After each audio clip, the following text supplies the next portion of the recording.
지난 시간까지 저희가 강의 8번째 제목 있는 부분을 다루었고요.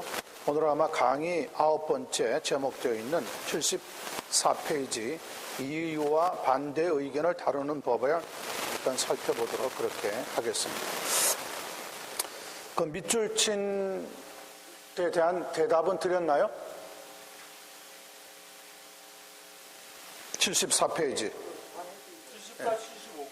74, 75까지 답은 다 드렸죠. 자, 그러면은 지금 우리 강도사님이 나누어 주신 오늘 전체적인 요약을 할 수 있도록 살펴보는 내용을 요약해 놓은 것을 살펴보시게 되길 바랍니다. 자, 여러분들이 가지고 있는 펜을 가지고 아시는 만큼 쭉 같이 써나가도록 그렇게 하겠습니다. 자, 전도 폭발 3 그럴 때 그 3 전도 폭발의 3가지 다른 요소들을 의미하는데 그 의미하는 내용이 각각 뭐라 그랬죠? 유안겔리조메노스는 뭐 하는 것이라 그랬습니까? 전도하는 것. 맞습니다. 전도하는 것. 마데테우온테스는요? 예, 제자를 삼는 것. 그리고 마지막에 오이코도몬테스 테스 에클레시아스는 교회가 성장하는 것. 교회가 성장하는 것. 그래서 전도 폭발을 통하여서 저희가 교회에 혹은 선교지에서 적용하게 되면은 첫 번째 전도하는 것과 제자 삼는 것과 교회를 성장시키는 그런 아름다운 일들이 일어나게 되어진다. 이렇게 정리를 해보게 되어집니다. 자, 그림 가지고 계시면은 맨 뒤편에 보시면은 그림이 나옵니다. 맨 뒤편에 그림이 있는데 이렇게 그림이 있습니다. 아니요, 지금 나눠진 거 맨 마지막에 있습니다. 예, 맨 마지막에. 자, 오른쪽과 왼쪽 그리고 밑에 오른쪽과 왼쪽 각각 서론과 복음 설명 그리고 결신, 즉석의 양육 지도 이 내용에 따라서 각각 5가지 중요한 포인트들이 우리가 설명해 왔습니다. 자, 1번 보시겠습니다. 1번 오른쪽 맨 위에 1번 그림으로 말하자면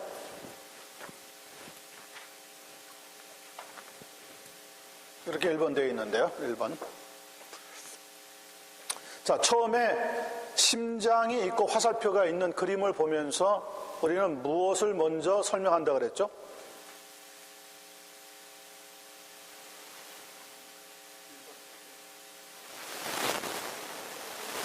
예, 그들의 일반 배경, 그들이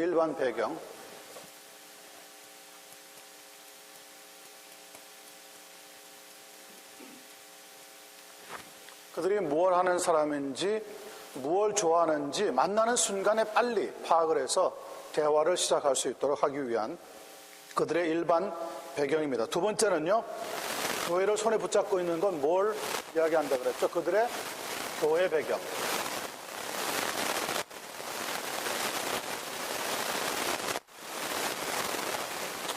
그들의 신앙이 율법적인지 카리스메틱한 굉장히 흥분을 많이 하는 그런 오순절 계통인지 아니면 건전한 개신교 교회를 다니고 있는지를 빨리 파악을 할 수 있도록 일단 대화를 나누면서 교회는 혹시 나가신다면 어디를 지금 다니고 계십니까?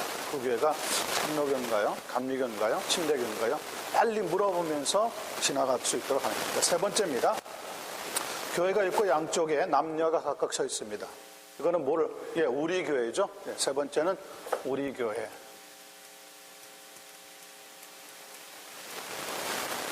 자, 네 번째는요. 네 번째는 간증입니다. 교회가 있고 중간에 사람이 있는데 색깔이 검은색과 흰색으로 각각 되어 있습니다. 그래서 간증은 2가지 종류가 있는데 무슨 간증이요? 첫째, 개인 간증과 또 하나는 교회 간증. 그리고 5번째요. 청정기가 그려져 있는 그림은 뭘 의미한다 그랬죠? 2가지 진단 질문.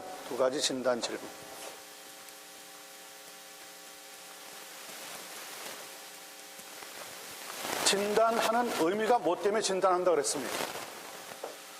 2가지 진단 질문을 통해서 그들의 영적 상태가 어떤지를 알아보기 위해서 질문을 하게 됩니다. 자, 그렇게 하면은 우호 관계가 맺어지고요. 그 다음에 복음 설명으로 내려오시면 맨 위에 상자가 있고 구름 같은 상자가 하나 있고 끈으로 묶어놨습니다. 그건 뭘 설명한다 그랬죠? 예, 첫 번째는 은혜에 대해서 설명하는 것이라고 했어요. 두 번째는요, 머리를 잡아당기고 있는 사람, 인간에 대해서 우리가 살펴보는 겁니다. 세 번째 그림은요, 삼위일체 하나님에 대한 거죠. 삼위일체 하나님.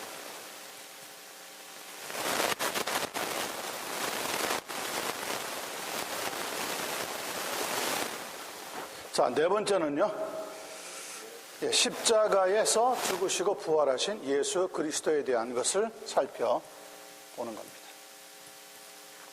그리고 마지막에 키가 있습니다. 키는 무엇을 상징한다고 그랬죠? 믿음. 네, 믿음.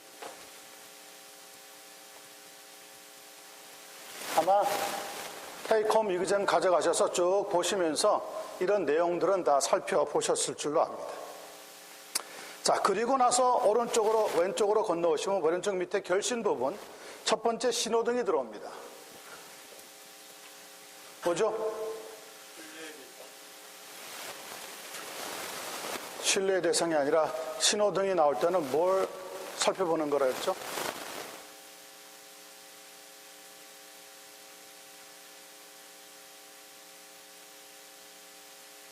확인 질문이죠. 확인 질문. 확인 질문. 자, 두 번째, 사람이 위에서부터 내려오는 은혜를 받는 걸 뭐라 그랬습니까? 결신 질문이죠. 결신. 이 영생의 선물을 받기를 원하십니까? 그리고 세 번째가 뭐죠? 십자가를 지고 가는 것은 영접이지만 여기서는요, 결신. 이것이 진짜 결신의 문제죠. 결신. 결신 확인하는 겁니다. 결신 확인. 네 번째, 삼위일체 하나님 앞에서 두 사람이 무릎을 꿇고 있는 거는요, 결신 기도입니다. 결신 기도. 그리고 마지막에 구원의 확신입니다. 구원의 확신. 잘 거기까지 하셨습니다. 다섯 가지는 잘 여러분께서 보신 것과 같이 정리가 되었습니다. 자, 그러면 마지막 단계가 즉석 양육이라고 그랬습니다. 즉석 양육. 첫 번째, 성경이 있고 7이라고 써놓은 거 뭐라 그랬죠? 그렇죠. 7일 후에 다시 재방문하겠다. 그래서 재방문하는 약속을 반드시 하셔야 된다고 얘기했습니다. 자, 재방문한 다음에 그 다음에는요, 무릎을 꿇고 있는 건 뭡니까? 재방문과 함께 거기에 성경이 있는 것은 뭘 의미한다 그랬죠? 성경은 그렇죠. 성경은 영혼의 양식과 같기 때문에 매일 한 장씩 읽으십시오라고 부탁을 하는 거죠. 두 번째는 기도하는 것은 어떻게 기도하는 거라 그랬죠? 액트 기도를 하시기 바랍니다. 액트.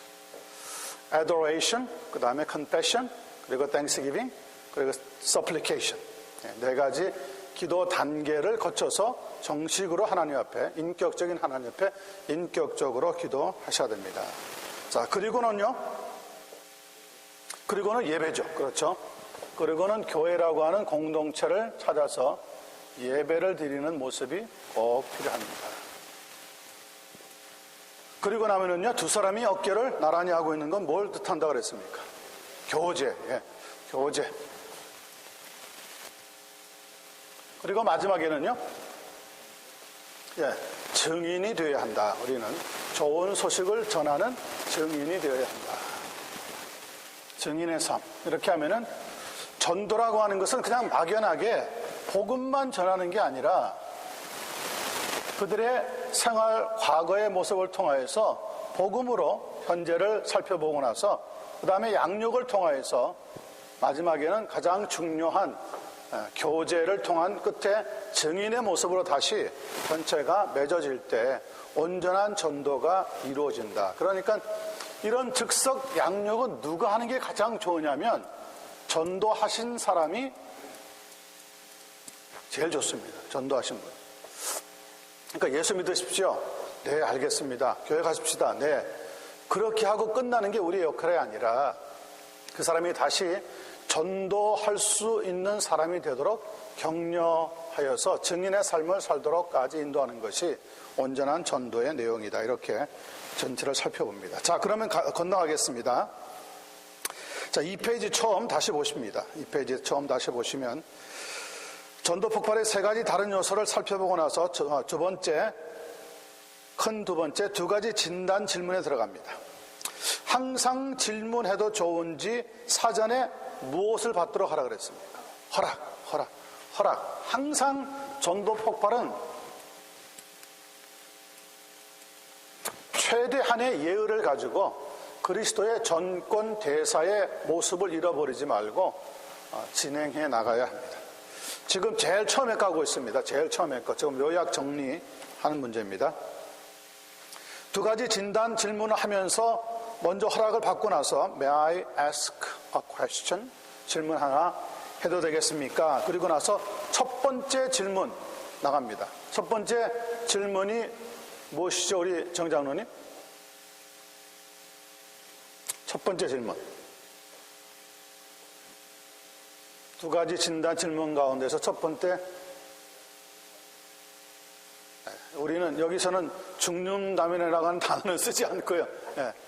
만일 오늘이라도 세상을 떠나게 된다면 당신은 하나님의 나라에 가서 그분과 영원토록 사실 준비가 되어 있습니까? 그런 단계에 되어 있습니까? 라고 물어보는 것이 첫 번째.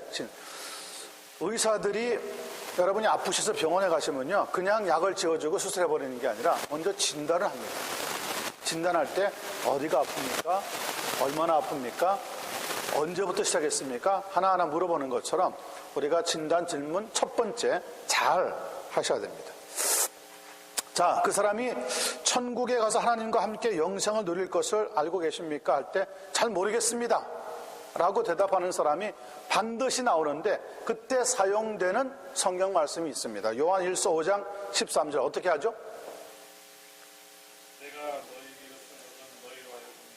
너희에게 영생이 있음을 알게. 그러니까 성경에 모릅니다가 아니라 성경에 영생이 있다는 것을 알려주기 위한 목적으로 쓰여 있는데 영생은 분명히 있습니다라고 시작을 하는 거죠. 자, 그리고 나면은 두 번째입니다. 두 번째 진단 질문 던집니다. 두 번째 진단 질문이 뭐죠? 최희정 집사님?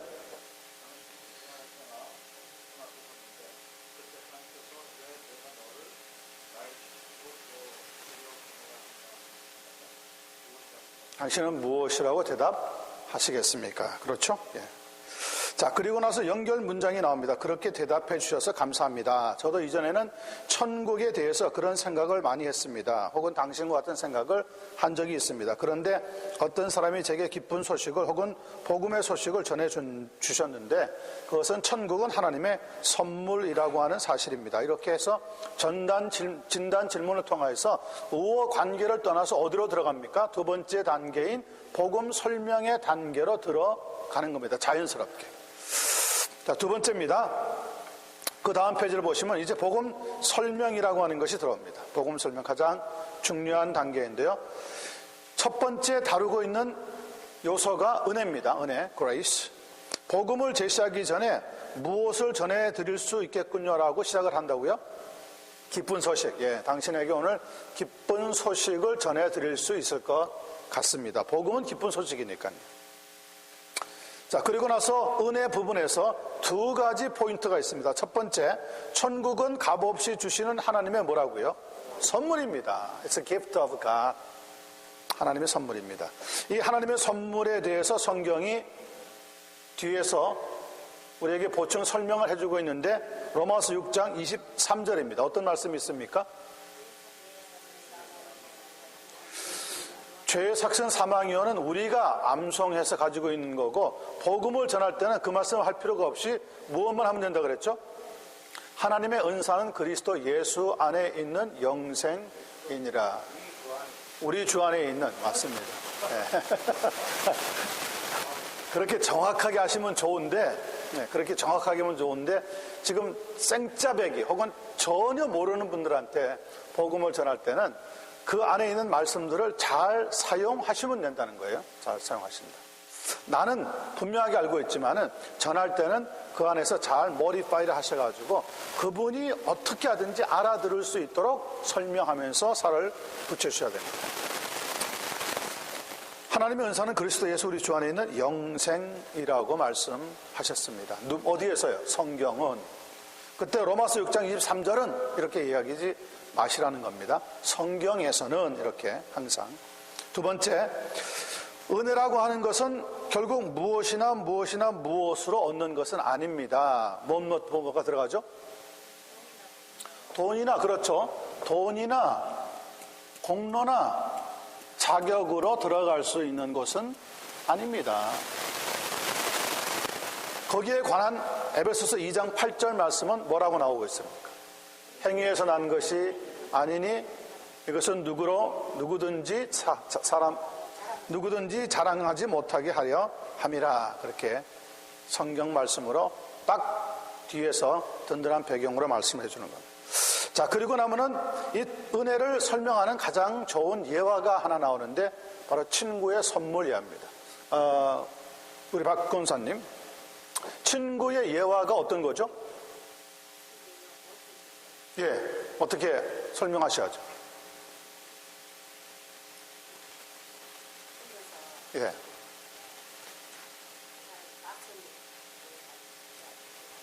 그렇죠. 제가 이렇게 선물을 하나 드리고 싶은데 하면서 뭐 준비해 있는 게 있든지 혹은 뭐 이런 품이나 가방에 있으면 좋은 펜을 하나 꺼내가지고 선물로 드린다고 하면서 이 선물을 제가 드릴 때 어떻게 하시면 되겠습니까? 선물을 받으려면? 그러면 그냥 받으면서 감사합니다 하면은 자기 것이 되는 겁니다. 그런데 만약에 제가 선물로 드리고 싶은데 그렇지 않다고 내가 이거 다만 얼마라도 표시하고 싶어서 돈을 주겠다고 한다면 그것이 선물이 될 수가 없습니다. 선물은 무료로 줄 때 감사합니다 하고 받는 것이 가장 중요한 내용입니다. 그죠? 네, 그런 거죠. 성경은 하나님의 말씀이 천국은 하나님이 주시는 우리에게 선물인데 바로 그것을 은혜라고 이야기하고 있다고 하는 겁니다. 자, 그리고 나서 확인 질문과 함께 주제의 전환으로 다음 포인트로 들어갑니다. 확인 질문은 항상 뭐라 그랬죠? 이해가 되십니까? 자, 그러면 다음 단계가 사람인데 사람으로 어떻게 스무스하게 넘어갑니까? 주제의 전환이 성경이 인간에 대해서 무엇라고 말씀하고 있는지 아신다면 좀 더 잘 이해할 수가 있을 겁니다. 뭐가요? 천국이 하나님의 선물이라고 하는 것을. 자, 그리고 두 번째, 사람에게 넘어갑니다. 인간은 첫 번째 뭐라고요? 사람은 죄인입니다. 죄인. 로마서 3장 23절은 뭐라고 얘기하고 있습니까?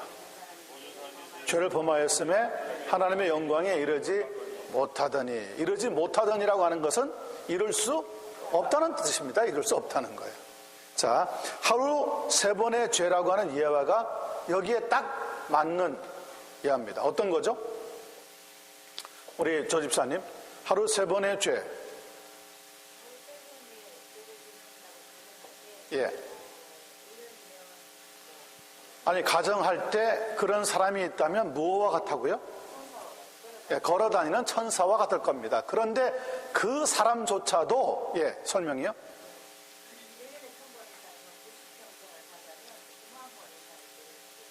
예.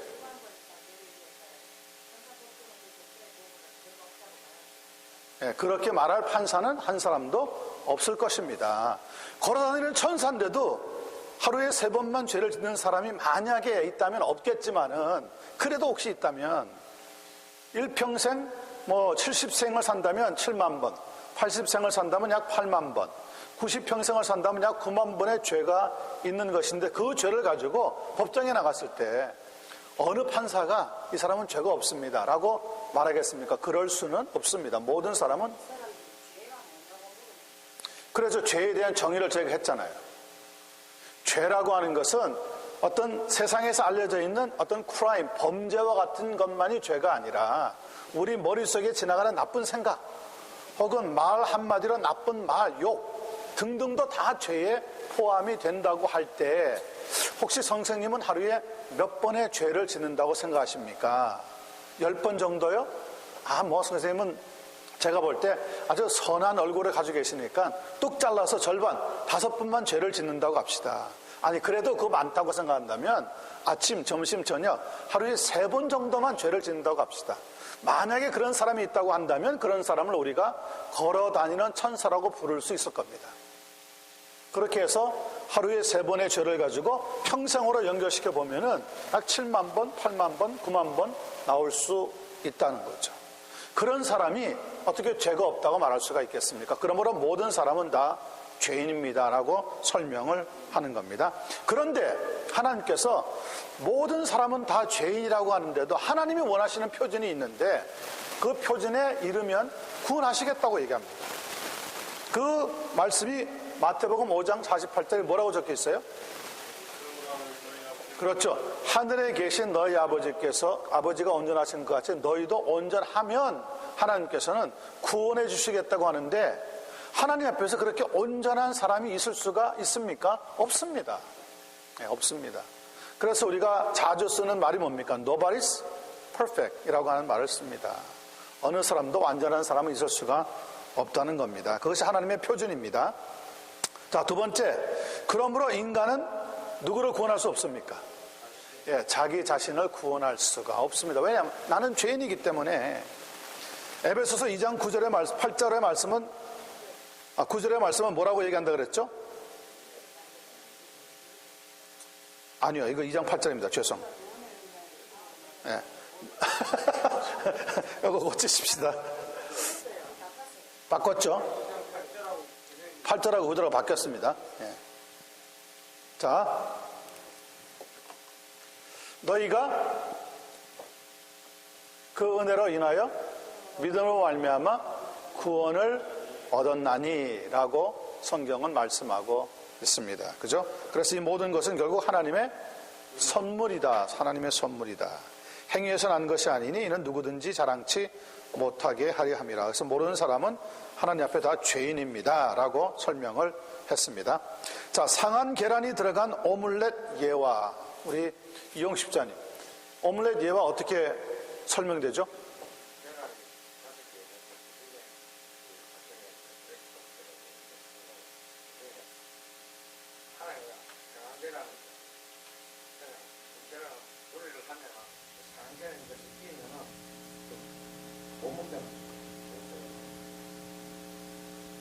그런 거와 같이 그 다음에 이제 결론을 내려주셔야죠.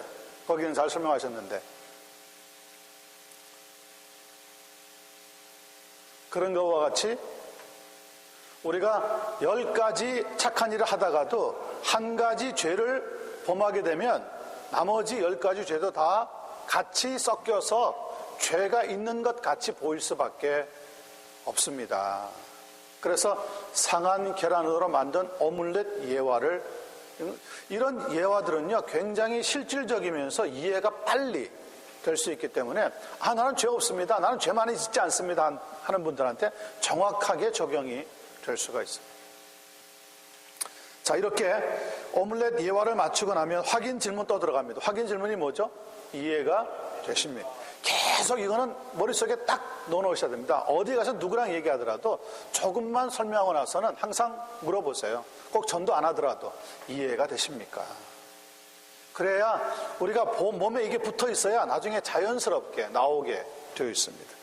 자, 인간 편에서 사람 편으로 건너갈 때 전환점은 뭐라 그랬습니까? 이것은 성경이 하나님에 대해서 뭐라고 말씀하고 있는지를 이해하신다면 좀 더 잘 알 수 있습니다. 그러면서 하나님은 첫 번째 뭐부터 설명한다고 그랬죠? 하나님은 사랑이십니다. 혹은 하나님은 긍휼하십니다. 먼저 하나님의 긍정적인 면을 설명해 나가야 됩니다. 하나님에 대해서요. 왜냐하면 많은 사람들이 하나님 그러면 막연하게 공포를, 두려움을 가지고 있기 때문에 하나님의 선하신 부분부터 설명해 나가는 것이 굉장히 유익합니다. 그러므로 우리를 뭐 하시는 것을 원하지 않습니까? 그러므로 우리를 벌하시기를 원하시지를 않습니다. 요한 1서 4장 8절 말씀은 뭐죠? 정장로님? 하나님은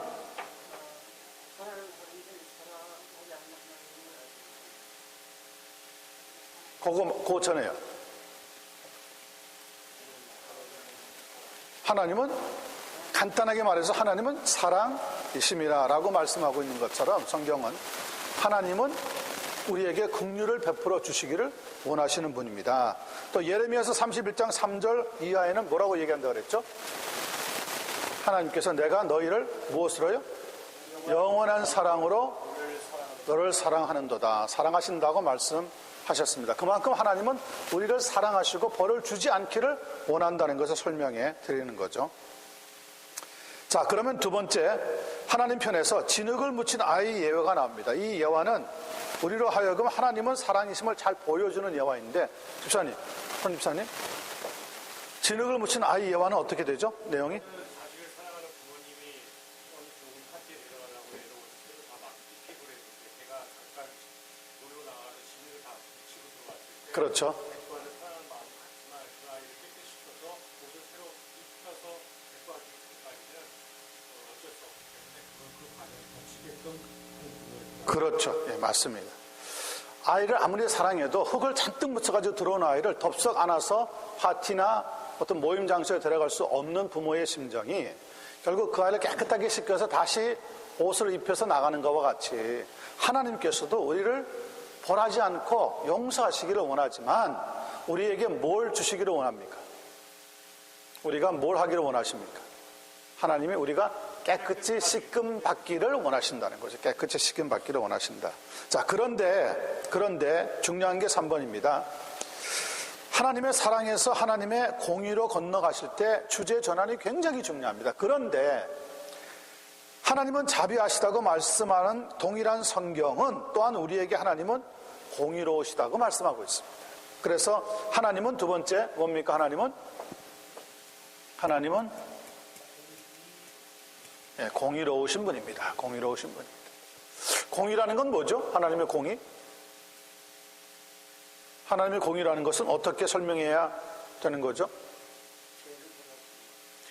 우리의 죄가 나타날 때 죄를 그냥 모른 척 넘어가는 것이 아니라 죄를 반드시 물어서 벌하셔야지만 하는 거죠. 그게 공의입니다. 공의.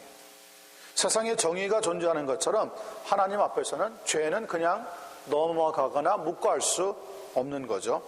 그래서 출애굽기 34장 7절 이하에 뭐라고 얘기했습니까? 하나님께서는 벌을 면제하지는 아니하시고 우리의 모든 죄를 보응하시겠다고 말씀하고 있습니다. 보응하시겠다고 말씀합니다. 까지 보응하시되. 그런 말씀들은 정확하게 외워놓으시고 이제 다음 주 목요일 날 성경 암송 시험 보실 때는 쓰시면 됩니다. 전도 폭발하실 때는 그 중에서 중요한 구절만 딱 뽑아서 연결시키면서 설명해 나가는 방법입니다. 자, 또 에스겔서 18장 4절 이하에 보면은 성경은 뭐라고 얘기하고 있다고요? 범죄하는 그 영혼은 반드시 죽으리라. 정령 죽으리라 말씀하고 있습니다. 또 로마서 6장 23절 마지막 부분은 뭐라고 얘기했습니까? 초반은 죄의 삭은 사망이라고 말씀하고 있습니다. 그래서 하나님은 반드시 공의로우시기 때문에 죄를 벌하셔야지만 합니다. 그래야 하나님이 공정하신 거예요. 자, 3번, 하나님은 사랑이심으로 우리의 죄를 용서하시기를 원하지만 동시에 그분은 공의로우시기 때문에 우리의 죄는 반드시 벌하실 수밖에 없다고 하는 뭐에 있습니까? 뭐에 놓여 있습니까? 하나님은 딜레마에 놓여 있습니다. 이 딜레마에 놓여 있다는 게 하나님이 어떻게 못해가지고 우물쭈물하고 있다는 말은 아닙니다. 우리가 받아들일 때 하나님이 사랑이시고 하나님은 공의로우신데 어떻게 나 같은 죄인을 동시에 사랑하시고 또 벌을 내리실 수가 있을까? 이걸 설명하기 위해서 쓰는 단어니까 세상에서 잘못 쓰고 있는 것 같이 우리가 오해하시면 안 됩니다. 하나님에게 딜레마가 있다는 게 아니라 우리가 볼 때 이 딜레마를 어떻게 해결하시려고 하시는 것인가 라고 하는 설명입니다. 자, 주제 전환으로 넘어갈 때 확실하게 물어보는 게 뭡니까? 다시 한번 이해가 되십니까? 그리고 하나님 편에서 그리스도 편으로 건너가야 되는데 그리스도 편으로 건너갈 때 주제 전환이 뭐라고요? 하나님께서는 이 딜레마를 예수 그리스도 안에서 해결하셨습니다.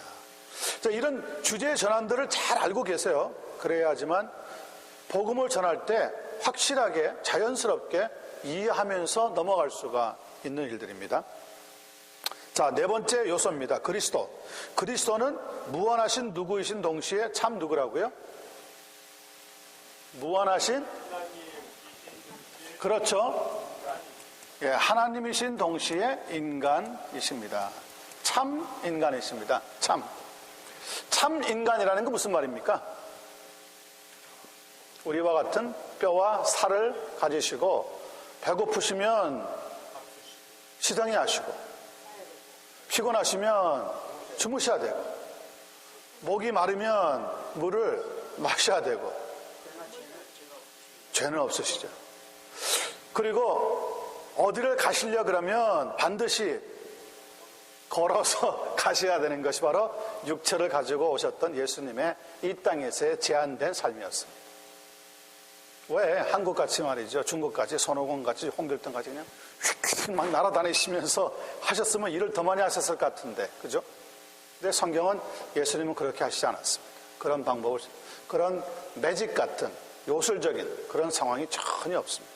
예수님은 정확한 족보를 가지시고 유대인으로 33년을 사시고 죄가 없으심에도 죄가 있는 인간으로 우리와 같은 죽음을 맞이하셨습니다.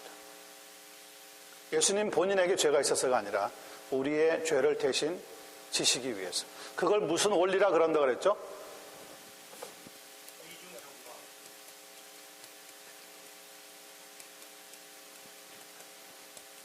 그걸 가리켜서 우리가 대표 원리라 그런다 그랬습니다. 대표 원리. 구약에서 아담이 인류의 대표이듯이 신약에서는 예수 그리스도가 바로 택한 자를 위한 대표 원리로 우리의 죄를 대신 지시고 죽어 주셨다는 거죠. 요한복음 1장 1절과 14절은 바로 이 그리스도가 어떤 분이신지 참 하나님이시고 참 사람이라는 것을 잘 보여주고 있습니다. 말씀이 어떤 말씀이죠? 우리 박 권사님.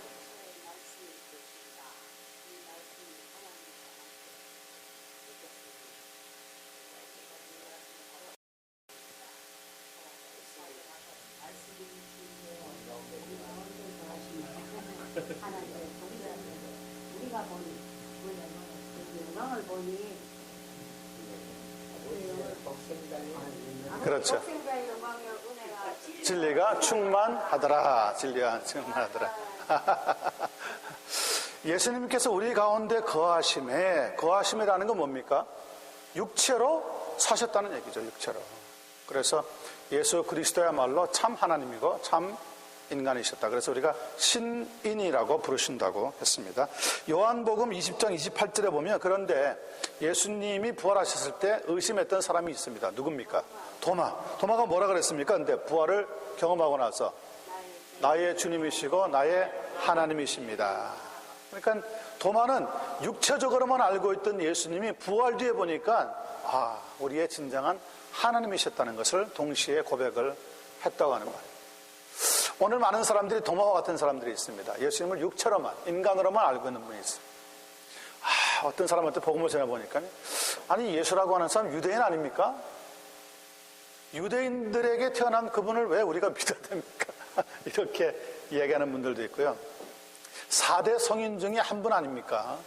그러면 다른 4대 성인들하고 똑같은 동격의 대우를 받으셔야 되는데 왜 예수님만 자꾸 믿으라고 이야기합니까? 이렇게 전도하다 보면 별의별 사람들이 다 있는데 그때마다 우리가 이제 이의가 나오는 문제를 다루는 편을 조금 이따가 살펴보도록 그렇게 하겠습니다. 자, 예수 그리스도는 참 하나님이시고 참 사람이셨는데 그분이 하신 일이 뭡니까? 우리의 죄값을 치르시고 우리에게 선물로 주실 하늘의 처소를 마련하시기 위해서 죽으셨습니다. 그리고 그분은 사흘 만에 죽음에서 다시 살아나셨고 지금은 우리에게 영생의 선물을 주시는 분입니다.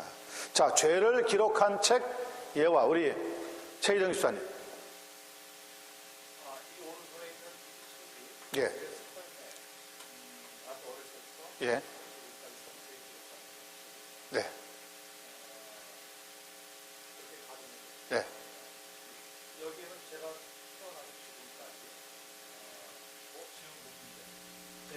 스쳐 지나간 모든 행위가 제가 한 모든 말과 모든 행위가 낱낱이 있습니다. 네. 성경은 되게 하나님 앞에서 펼쳐질 것이고 제가 택한 대로 하나님 앞에서 그렇죠. 바로 이 책이 그때 저의 죄가 책을 들어오죠. 그렇죠. 그래서 이 죄를 하나님과 공개하는 것이기 때문에 당시 죄를 도와주셔야만 합니다. 네. 이 문제를 해결하기 위해서 하나님께서는 자기 사랑하는 아들을 오른손 나를 내리면서 왼손을 오른손에 위치해 나는 예, 내리면서. 예수님을 우리에게 보내셨습니다. 네. 이 성경은 말씀하시기를 우리는 다 양 같아서 그를 행하여 각기 죄기로 가거늘 여호와께서는 우리 모두의 죄악을 우리에게 감당시키셨다. 하고 말씀하십니다. 예. 감당시키셨다는 말은 우리의 죄를 그분에게 옮기셨다고 하셨습니다. 네.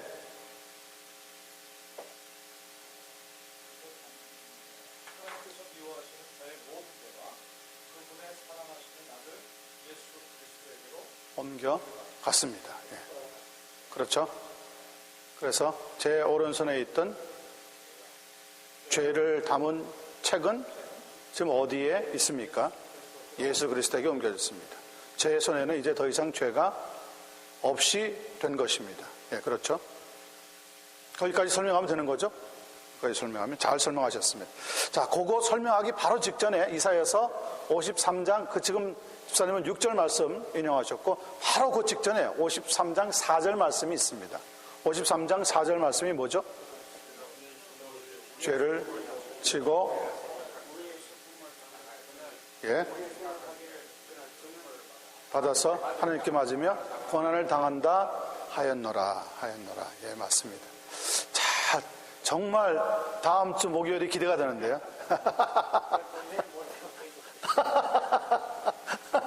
정말 모르겠는데요. 이거 어떻게 될지.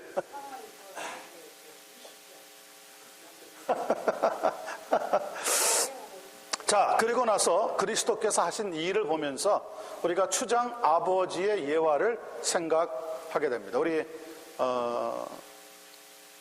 정장로님, 추장 아버지의 예화가 어떤 내용이죠? 네, 누가요? 어떤 마을에 예, 아프리카의 마을에 사무를 수술하는데 그분의 사무소를 지르는 다음에 어떤 사람이든지 벌을 받는다고 했는데 그 나중에 그걸 알아보는데 추장의 아들이 그것을 보냈기 때문에 네, 추장이 그 아들을 보내지 못하고 자기 자신을 그 성문에 가도록 해서 그 하나님의 사랑을 베풀고 예. 다 내용들은 대충은 다 알고 계시는데 이런 예화들을 할 때는 마치 자기가 겪는 것 같이 실감 있게 하셔야 듣는 사람들이 감동이 오고요, 짜릿함을 느끼게 됩니다. 그래서 좀 더 구체적으로 내용들을 잘 설명해 주시되, 어떤 추장 아버지가 공의로운 분이 계셨는데 그 동네에 기근이 계속되면서 먹을 게 부족해져서 좀도둑이 많이 늘어나니까 그 동네의 질서를 지키기 위해서 누구든지 만약에 훔치다가 잡히게 되면 40에 하나를 가만 매를 때리겠다. 그렇게 엄포를 하고 선포를 했습니다. 그래서 한동안 잠잠했는데 어느 날 집 앞에 웅성웅성하는 소리가 들려서 주장아버지가 나가보니까 물건을 훔치다가 잡혀온 사람이 왔다는 거예요. 그 동네 사람들이 잡힌 범인을 끌고 왔는데 머리를 들게 하고 보니까 다름이 아니라 바로 자기 아들입니다. 자기 아들이었습니다. 자, 이 일을 놓고 동네 주민들이 두 패로 쫙 갈린 겁니다. 죄를 범했으니까 추장이 선포한 대로 반드시 40에 하나 가만 매를 때려야 됩니다. 한쪽에서는 그에 반대해서 그래도 추장이 사랑하는 외아들인데, 하나밖에 없는 아들인데 이번은 용서해 줍시다 라고 하는 사람으로 쫙 갈랐습니다. 자, 웅성웅성 하는데 한쪽은 공의를, 한쪽은 사랑을 베풀라고 이야기를 하는데 참 추장 아버지가 딜레마에 빠진 거죠. 그때 추장의 입에서 떨어진 명령이 뭡니까? 그 아이를 40에 하나 가만 매를 때리라. 시행하려라. 시행하려라. 그랬더니 공의를 주장하는 사람들이 와, 역시 우리 주장은 존경할 만한 분이에요. 그러자 한쪽에서는 휴 하면서 실망하는 사람들이 생긴 거죠. 그래도 자기 아들인데 어쩌면 그렇게 때릴 수가 있나. 때리면 그냥 살이 막 찢어지고 피가 터질 텐데 어떻게 그걸 볼 수가 있나. 그러면서 한쪽은 실망이고 한쪽은 환호성을 지릅니다. 그때 아버지가 잠깐, 때리기 전에 잠깐 하고는 성큼성큼 내려가더니 자기의 웃도리를 팍 벗어제치고 추장이었는데 아프리카 옛날에 살던 사람들이 웃도리가 있었는지 모르겠지만 우리가 이해하기에 그나마 입고 있던 걸 탁 벗어제끼고 그 아들을 뒤에서부터 탁 끌어안더니 이제는 때리라. 내 등에 이제 내리치라.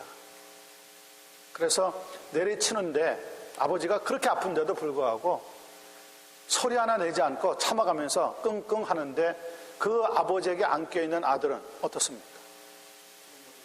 자기도 모르게 가슴이 뜨거워지고 내가 왜 이런 죄를 지었던가 얘기하면서 회한의 눈물을 툭툭 흘리는 거죠.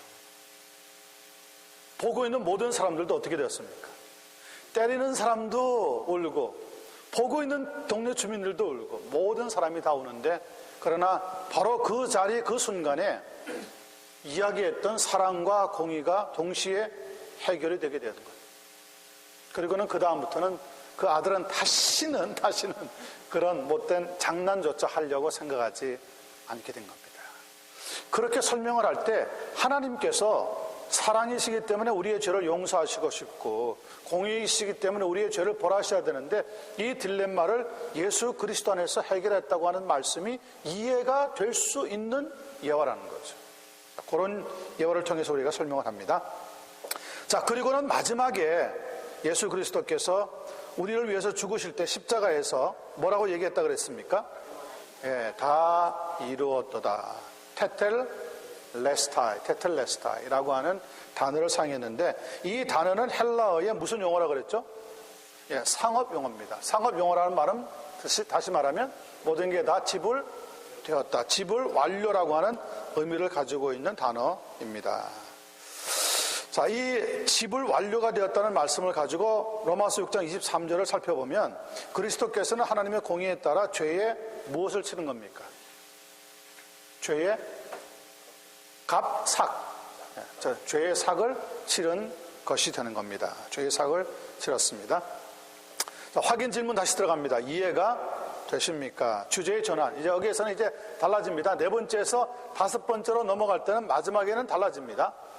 마지막에 주제의 전환이 뭐라 그랬죠? 이 영생의 선물을 믿음으로 받습니다. 믿음으로. 굉장히 중요합니다. 믿음으로 받습니다. 자, 이 믿음으로 받는 열쇠 예화가 있습니다. 열쇠 예화. 손 집사님, 열쇠 예화가 뭐죠?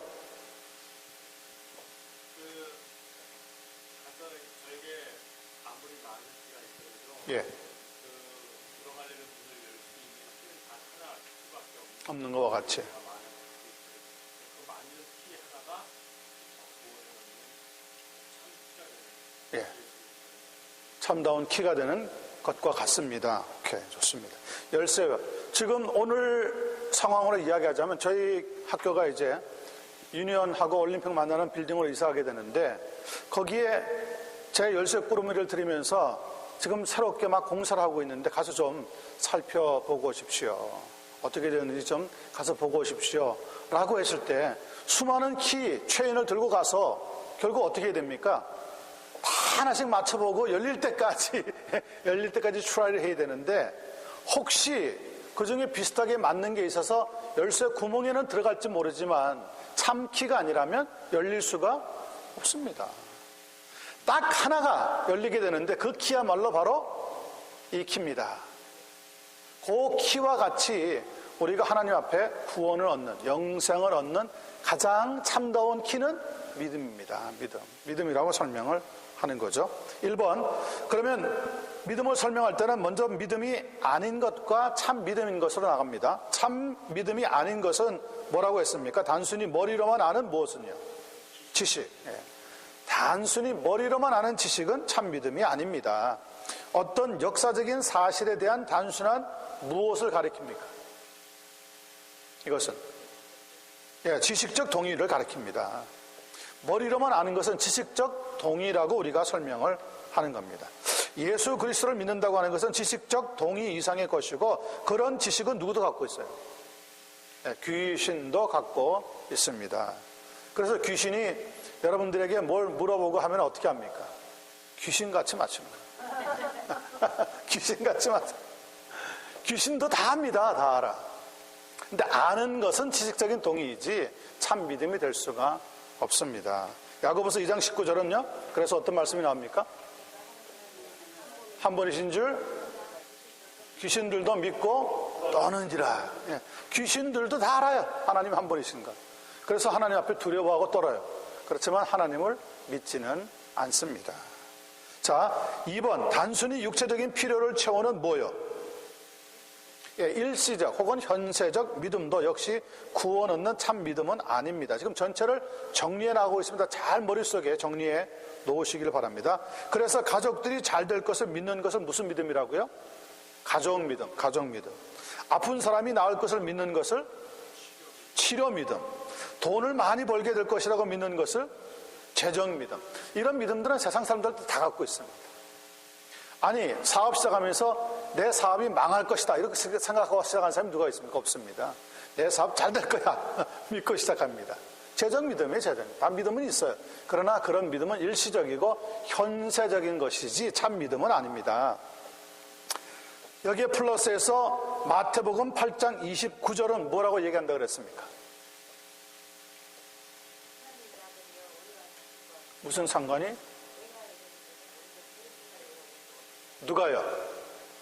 귀신들도 그렇게 이야기했. 그러니까 귀신들도 예수 그리스도에 대해서 알고 있는 거예요. 자기네들에게 무엇을 행할지도 다 알고 있는 거예요. 그러나 믿지는 않는다는 겁니다. 믿지는. 그러니까 아는 것과 믿는 것은 달라요. 여기 분명히 좀 하셔야 됩니다. 자, 2번. 그렇다면 참 구원 얻는 참 믿음이라고 하는 것은 무엇입니까? 참 믿음을 설명할 때 세 가지 요소가 꼭 필요하다고 했습니다. 첫 번째 무슨 요소가 필요하다고 그랬죠? 지적인 요소로 이해가 필요합니다. 이해. 두 번째는요, 동의, 감정적인 요소, 동의입니다. 그래 맞아 하고 나도 하는 요소입니다. 세 번째는요, 신뢰는 의지적인 요소를 말합니다. 신뢰. 사도행전 16장 31절에 뭐라고 얘기했습니까? 그래서 주 예수를 믿으라. 그리하면 너와 내 집이, 거기에 내 집 할 때요, 내 집. 이게 하우스홀드라고 되어 있습니다.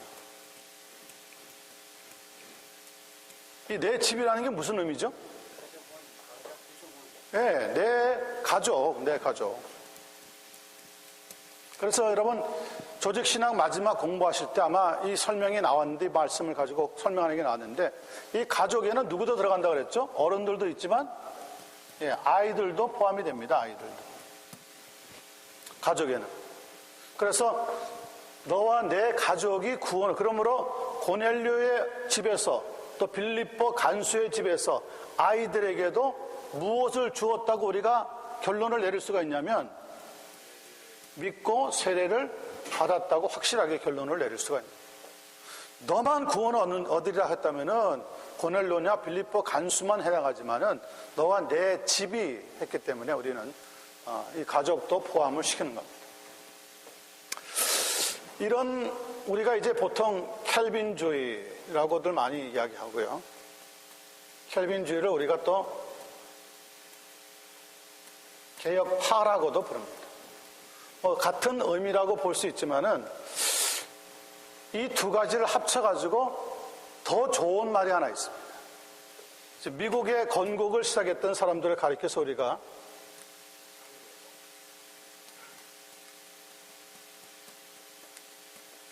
퓨리탄이라고 말들을 많이 하는데, 청교도들은 신학이 우리와 같은 신학을 가지고 있고요. 삶이 굉장히 건전한, 그러면서 보수적인 삶을 요구하는 아주 독특한 하나의 그룹이었습니다. 이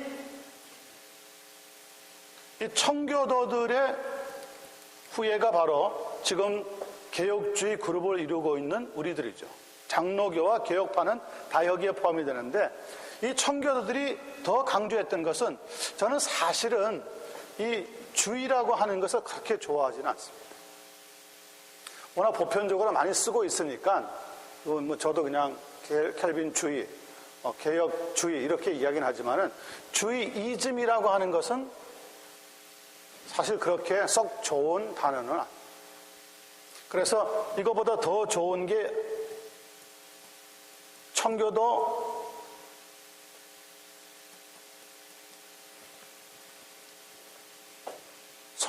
신학자들이 주장했던 건데요. 언약 신학, 카버넌트 디알러지. 카버넌트 디알러지가 굉장히 저희들에게 중요한 켈빈주의적인, 장로교적인, 개혁파주의적인 신학의 모습이라고 말할 수 있습니다.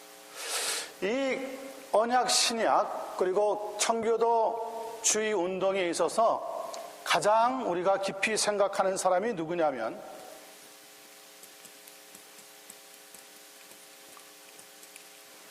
윌리엄 틴데일이라고 하는 사람입니다. 윌리엄 틴데일. 예. 저희 학교가 이제 이름을 놓고 고심하면서 여러 우리 커뮤니티에 계신 분들이 이름들도 생각하고 많이 했는데, 결국은 이제 틴데일, 그러니까 국제 인터내셔널 유니버시티라고 이름을 바꾸게 됐습니다. 틴데일이라고 하는 분들은 종교개혁 훨씬 이전에 있던 선구자들입니다. 근데 이 틴데일이 가지고 있었던 사상이 바로 지금 우리가 가지고 있는 개혁주의 신학과 똑같은 사상이었습니다. 그리고 이 신학 때문에 그는 천주교에 의해서 화형을 당하고 죽습니다. 영국에서 쫓겨나서 고국에 못 돌아갑니다. 가고 싶은데도. 그리고는 결국 타지에서 순교를 당하고 말았는데, 그가 한 가장 중요한 일 중에 하나가 뭐냐면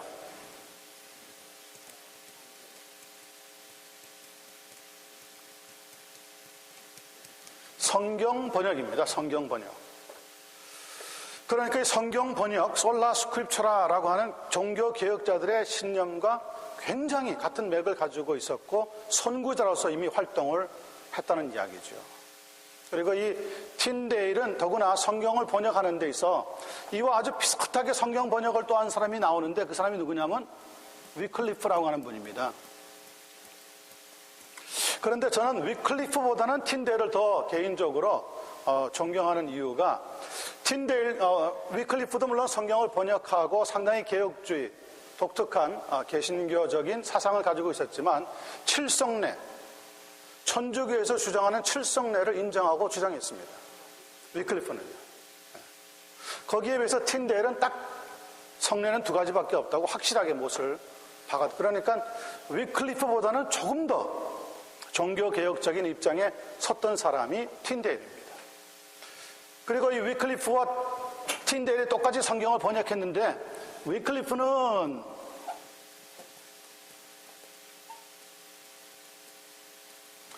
불가타 역이라고 해서 로마 천주교에서 가지고 있었던 라틴어 성경, 벌게이트 역을 가지고 그 로마 천주교가 쓰고 있는 공인된 성경을 영어로 번역을 했습니다. 그러니까 이 벌게이트라고 하는 것은 구약 초대교회에서 배웠겠지만 제롬이라고 하는 교부가 교황의 명을 받아가지고 어디 부분을 고쳤냐면은 원래 쭉 전해져 내려오던 성경 중에서 어느 부분을 손을 봤냐면요, 마태복음 16장 16절에서 18절에 나오는 말씀을 손을 봤습니다. 베드로의 유명한 신앙 고백이 나오죠. 주는 그리스도시요 살아계신 하나님의 아들이시니이다. 그때 예수님이 들으시고 기뻐하시면서 이것을 알게 하신 이는 너의 혈육이 아니라 하늘에 계신 내 아버지시니라. 그러면서 너는 개바라, 이 반석 위에 내가 나의 교회를 세우리라. 그럴 때 그 앞에 개바와 그리고 반석이라고 하는 단어가 같은 의미로 만들어버렸죠. 번역을 할 때. 그래서 라틴어 벌게이트 공인 성경에는 베드로가 반석으로 되어 있단 말이에요. 베드로가 반석으로 되니까 결국 로마에 있던 로마 교회는 진짜 이 땅의 참 교회였다고 주장하면서 그 베드로의 후계자가 이 땅의 지상 대리자인 교황이다. 이렇게 주장하는 근거를 만들어버린 거죠.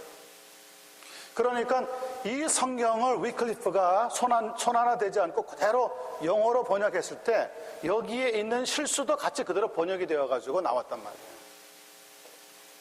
거기에 비해서 틴데일은 바로 이 본문을 포함한 모든 것을 헬라어 원문 성경 6개를 놓고 직접 라틴어로 되어 있는 로마 천주교의 공인 성경이 아니라 6개의 그릭 버전의 바이블, 헬라어 성경을 놓고 직접 본문 원문을 연구해서 성경을 번역했습니다. 그래서 참다운 성경 번역을 영어로 만들어서 지금 우리가 보고 있는 것과 같은 거의 흡사한 성경 번역을 한 사람은 윌리엄 틴데일입니다. 물론 위클리프도 아주 위대한 많은 공헌을 했지만은 개인적으로 저는 위클리프보다는 훨씬 더 틴데일이 종교개혁의 선구자로서 상당히 중요한 영향력을 많이 끼쳤다고 생각을 합니다. 그래서 이런 책들이 벌써 제네바 성경으로 들어가고 그리고 루터가 볼 때도 벌써 저런 성경들이 볼 수 있는 아주 영향을 나름대로 좋은 점들을 많이 받게 된 거죠. 그럼요. 거의 한 150년 전에 먼저 살았던 사람들이죠.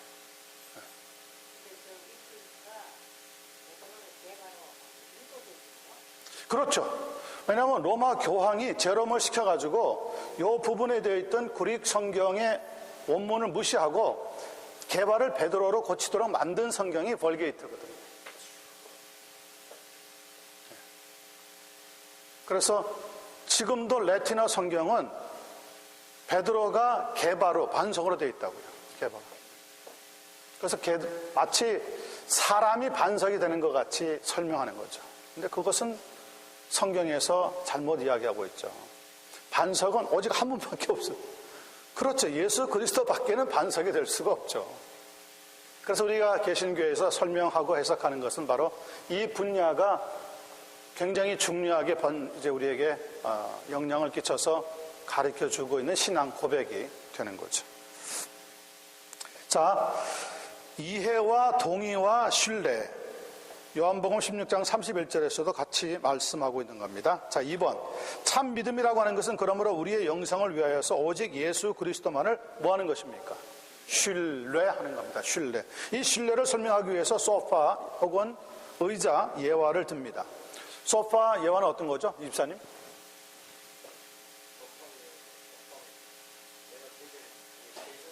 그렇죠. 예. 앉는 게 편한데. 그렇죠. 잘 아신다고요. 그렇죠. 그렇죠. 그런데 저기 앉아 보는 그 자체가 그렇죠. 신뢰하기 때문에 안정을 그렇죠. 변화를 느낀다. 네. 아무나 다 지고는 혼자가 소파 있다. 그렇죠. 그렇죠. 그렇죠. 예. 내가 신뢰를 해야 직접 앉아봐야 편하다. 그렇죠. 그 마음이 예. 맞습니다. 행동으로 옮기는. 그렇죠. 행동으로 업계에서 나를 맡기는 거죠. 의자에 대해 나를 맡기는 거. 나의 전신을 맡기는 것. 그것이 신뢰가 되어지는 거죠. 신뢰. 굉장히 중요합니다. 잘하셨습니다. 자, 그리고 나서 만약 하나님께서 지금 내가 너를 왜 나의 천국에 들어가게 해야 하느냐고 물으신다면 지금은 누구를 신뢰한다고 그런 말씀할 수가 있겠죠. 복음 설명을 다 하고 나서 이제 결신으로 들어가기 직전에 마지막 한 번 더 물어보는 질문입니다. 이제는 뭐라고 얘기하시겠습니까? 할 때 예수 그리스도를 신뢰하기 때문입니다라고 설명할 수가 있는 거죠. 자, 이때 필요한 디도서 3장 5절 말씀, 무슨 말씀입니까? 그가 우리를 구원하시되 우리의 행한 바 의로운 행위로 하지 않으지 하시고 라고 하는 말씀이 있다는 겁니다. 자, 3번 들어가겠습니다. 결신. 하여튼 2번이 복음 설명이 가장 중요합니다. 말씀과 예화, 주제 전환 항상 꼭 이해하시길 바랍니다. 자, 결신으로 들어가실 때 qualifying question입니다. 확인 질문. 전체를 다 끝나고 나서 뭐라고 묻는다고요? 이 모든 것이 다 이해가 되십니까? 이해가 되십니까? 자, 결신 질문이요. 이 영생의 선물을 받기를 원하십니까? 항상 물어보셔야 합니다. 여기에서는 false 하면 안 됩니다. 유도 질문하시면 안 됩니다. 지금 받지 못하면 나중에 죽었을 때 지옥 갑니다. 이런 식으로 위협을 해도 안 됩니다. 이거는 순수하게 그분의 영혼에다가 directly 물어보는 질문이 되어야 됩니다. 결신 확인입니다. 이것은 일생에서 가장 중요한 결정이 되는 것인 만큼 다시 한번 설명해 드리겠습니다. 영생의 선물을 받기를 원하신다면 무엇을 옮겨야 됩니까? 첫 번째, 신뢰의 대상을 옮기시기 바랍니다. 자, 2번이요. 죽음에서 부활하여 뭐하신? 살아계신 예수 그리스도를 영접하셔야 됩니다. 그분이 우리의 중보자가 되시기 때문입니다. 그리스도를 당신의 누구로요? 구주로 영접하시기 바랍니다. 네 번째, 그리스도를 당신의 주님으로 영접하시기 바랍니다. 여기에 관계되는 중요한 말씀이 요한계시록 3장 20절에 나옵니다. 어떤 말씀이죠? 조집사님?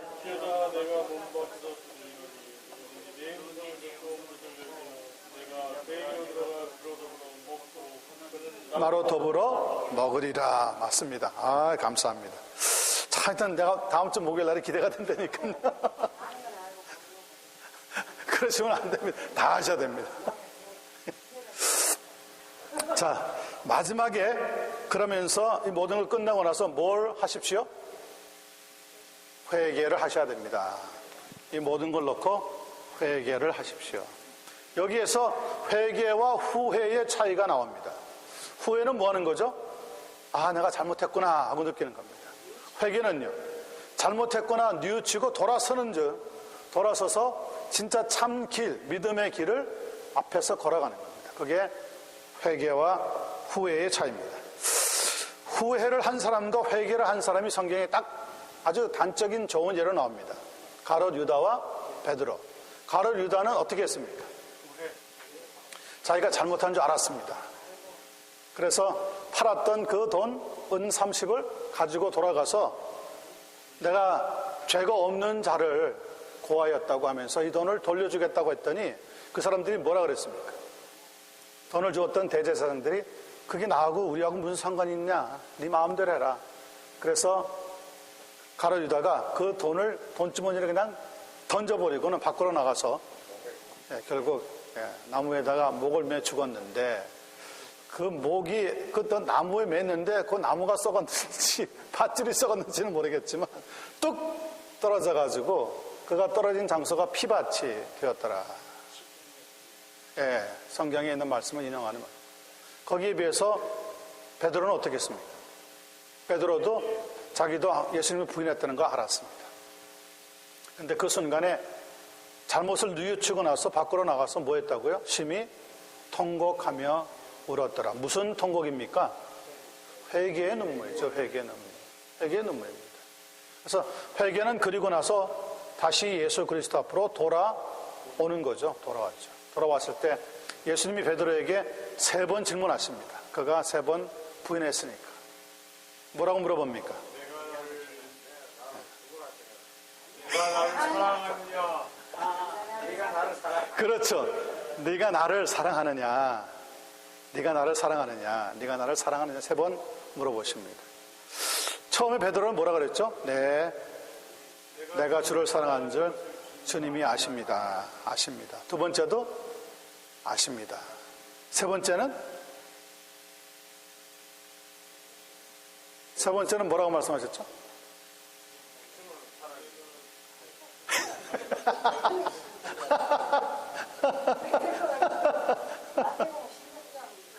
네. 내가 정말 주님을 사랑합니다. 하늘의 주께서 아시나이다 고백을 했죠. 예수님은 대답이 다 처음에 내 양을 치라, 내 양을 먹이라, 내 양을 다시 치라, 다시 이렇게 설명이 나오고 있습니다. 중요합니다.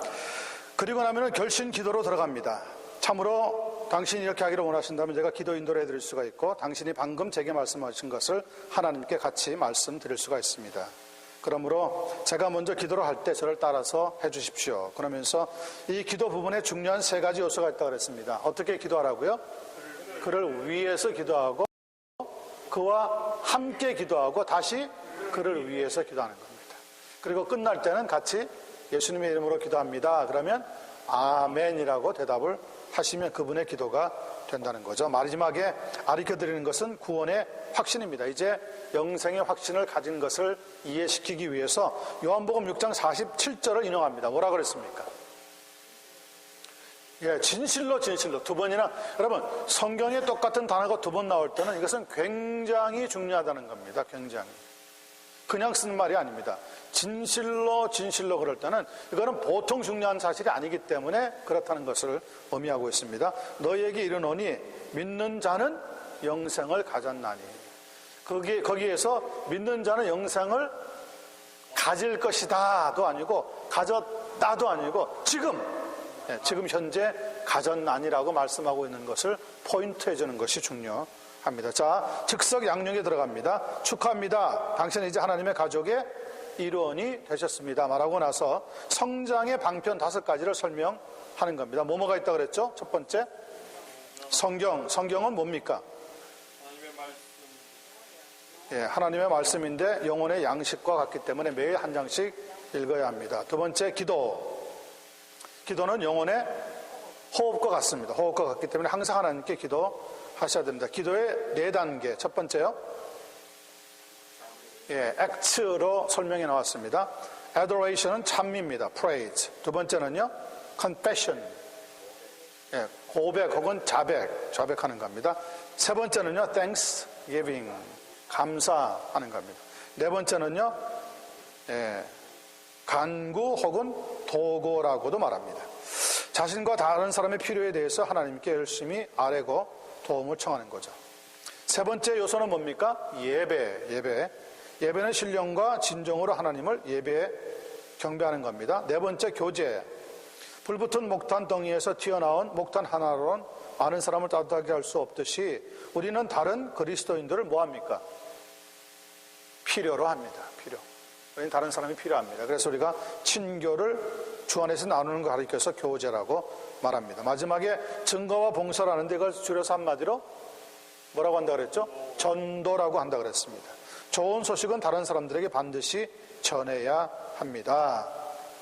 자, 여기까지 설명하고 이제 이와 반대 의견 다루는 법으로 들어가 보겠습니다. 75페이지 보겠습니다. 시간이 없기 때문에 여러분들에게 하나씩 읽도록 기회를 드리겠습니다. 자, 보시고 읽어주시기 바랍니다. 첫 번째, 전도하러 나가면 현장에서 많은 것들이 부딪히지만은 이제 가장 많이 부딪힐 수 있는 반대 질문 30가지를 거기에 적어 놓았습니다. 1번, 우리 손 집사님부터 읽어 나가겠습니다. 교회 안 나가도 착하게 살면 되지 않습니까? 할 때 뭐라고 합니까? 착하게 산다는 것은 양심적으로 사는 것을 말합니다. 그러나 양심은 보는 시각에 따라 옳을 수도 있고 틀릴 수도 있습니다. 내가 생각하는 양심의 기준보다 성경의 기준을 따라야 합니다. 학생이 학교에 가는 것은 지식, 인격, 공동체 생활 등을 익히기 위해서입니다. 성도도 교회에 출석해서 신앙생활을 해야 합니다. 양심적으로 살면 되지 않겠습니까? 그러는데 양심이라고 하는 것은 사람마다 생각이 다 다르기 때문에 무엇이 정답이라고 말할 수 없습니다. 그러나 학교에 학생이 가고 성도는 교회에 가서 출석하고 예배를 드려야 되듯이 신앙생활은 반드시 하나님 안에서 해야 하는 거죠. 2번, 정장로님, 교인들이 더 위선적인 것 같습니다. 그런 사람들과 어울리기 싫어서 교회에 나가지 않습니다. 교회에 이상하게 시험 들고 말이죠. 교회 떠나고 하는 사람들 들어보면 대부분 이런 이야기들을 많이 합니다. 자, 정장님 읽어주세요. 이런 사람은 대개 과거에 교인으로부터 기존 상실을 받은 모양입니다. 예수님께서 바리새인들을 책망하셨습니다. 교회는 온전한 사람들만 모인 것이 아닙니다. 예수 믿는다고 그 아침에 성사가 되는 것은 아닙니다. 그러므로 예수 믿는다는 사람 보고 믿지 말고 예수님 보고 믿어야 합니다. 이런 이야기를 할 때 뭐라고 합니까? 에이, 그런 사람 없습니다. 라고 하면은 더 튑니다. 일단 인정해야 됩니다. 왜냐하면 교회에 지금 문제 많거든요. 그래서 죄송합니다. 제가 대신해서 사과드리겠습니다. 그러나 예수님도 바리새인들을 책망했듯이 교회 안에 분명히 잘못된 사람들도 있습니다. 하지만 그 사람이 잘못된 것이지 교회나 복음이나 하나님 말씀이 잘못된 것은 아닙니다. 그래서 사람 보고 믿지 말고 예수님의 말씀을 보고 믿어야 하지 않겠습니까? 라고 설명하는 겁니다. 우리 최 집사님 3번, 저는 죄가 없는데 교회에 다녀야 할 필요가 있을까요? 라고 반대 질문할 때요.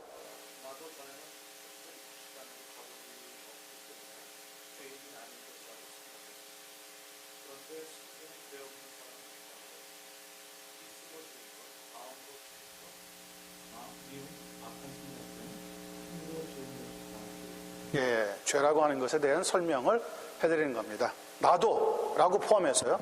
나는 아니고 다른 사람은 다 그렇다 그러면 안 되니까 나도 그런 생각을 한 적이 있었습니다. 자, 네 번째 우리 조집사님, 저는 죄가 많아서 하나님을 믿을 수가 없습니다. 아주 솔직하게 이렇게 얘기하는 사람들이 있는데 사실은 자기가 죄가 많다는 걸 인정하려고 하는 게 아니라 귀찮아서도 이렇게 대답할 때가 많습니다. 자,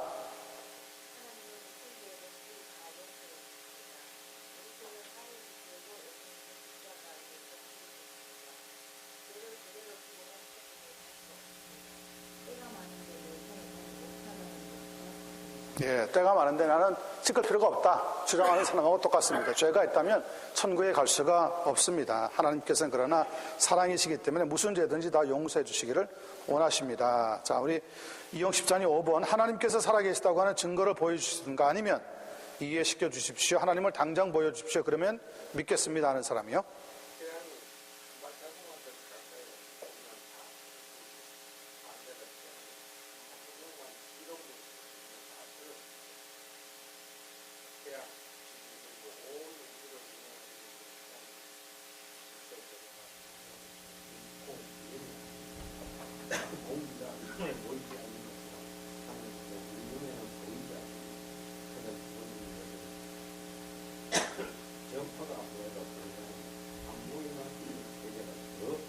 예, 지금은 스마트폰을 다 사용하니까 기가 막히지 않습니까? 금방 나오죠.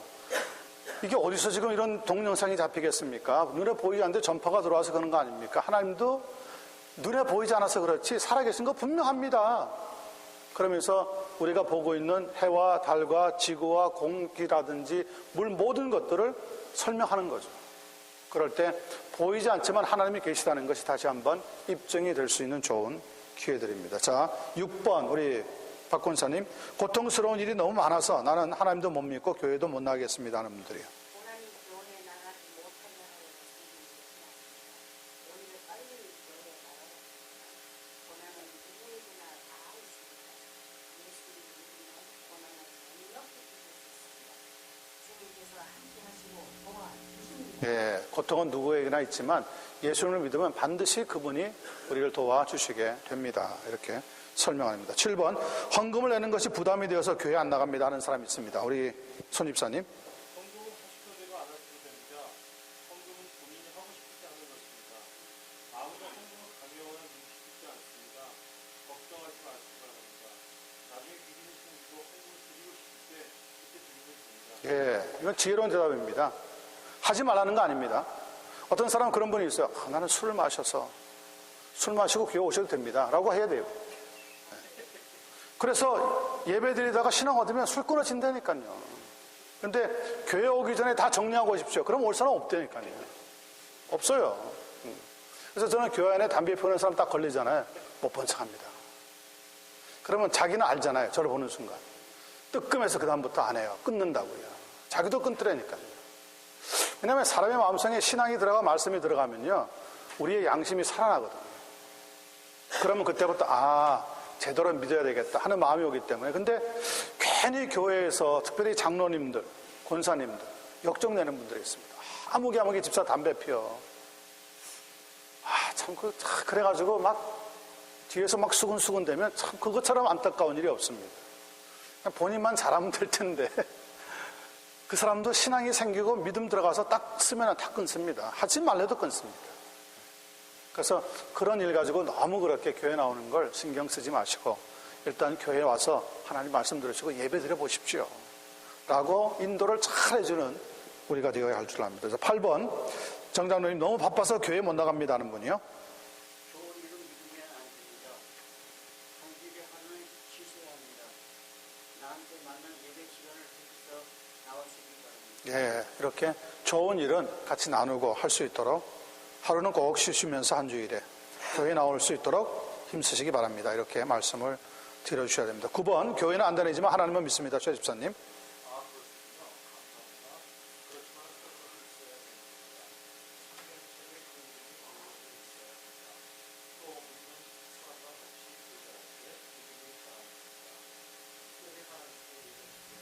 예, 특별히 하나님께 예배드려야 됩니다. 자, 10번, 일요일 하루만이라도 좀 편안하게 쉬고 싶습니다 하는 사람이요. 조 집사님.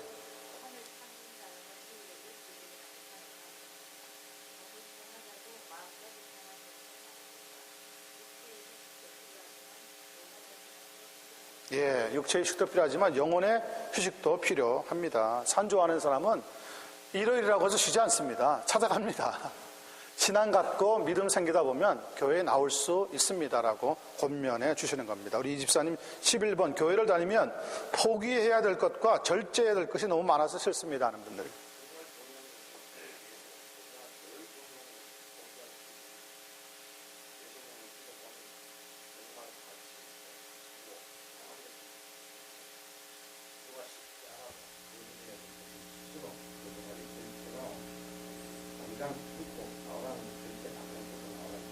예, 여러분 예수님을 믿고 복음을 받아들이면요 우리의 삶에 뭐가 일어나죠? 첫째, 변화가 일어납니다. 변화가 일어나면 그 다음에 뭐가 일어섭니까? 성장이 따라옵니다. 성장이 생기면 결국 성숙함에 이르게 되어집니다. 그래서 성령이 반드시 일으키는 생명의 역사입니다. 그러므로 모든 일들을 잘 하나님의 말씀에 비춰가지고 인도하고 설명해 나가야 되죠. 교회에서 자기가 나름대로 의식적으로 믿어왔던 전통에 자꾸 사로잡히기 시작하면 복음을 전하는데 정말 좋은 사람들 다 놓치고 잃어버릴 수 있습니다. 교회 다니면 포기할 거 많습니다. 그래서 나는 나가기 싫습니다. 그럴 때 잘 설명합니다. 당장 끊고 나오라는 것은 아닙니다. 먼저 나와서 예배를 드려보시고 하나님 믿어보시기 바랍니다 라고 설명해 주시면 됩니다. 12번 이 집사님, 교회와 하나님께 대하여 관심이 없으니까 내게 교회를 가져가거나 하나님을 믿으라고 강요하지 마십시오 하는 사람입니다. 내가 당신을 찾아온 것은 하나님이 당신에게 하나고 나를 보내셨기 때문이라고 나는 확신합니다. 하나님은 당신을 사랑하십니다. 하나님의 사랑이 거절하지 마십니다. 예, 가장 중요한 게 사랑인데 하나님이 당신을 사랑하십니다. 이 사랑을 거절하지 말아 주십시오 라고 할 때 그 얼굴에 침 뱉는 사람은 없습니다. 찜찜하긴 해도 알겠습니다 라고 마음을 정리할 수가 있는 거죠. 이용 10장이 13번입니다. 종교는 다 같은 것 아니겠습니까 하는 사람입니다.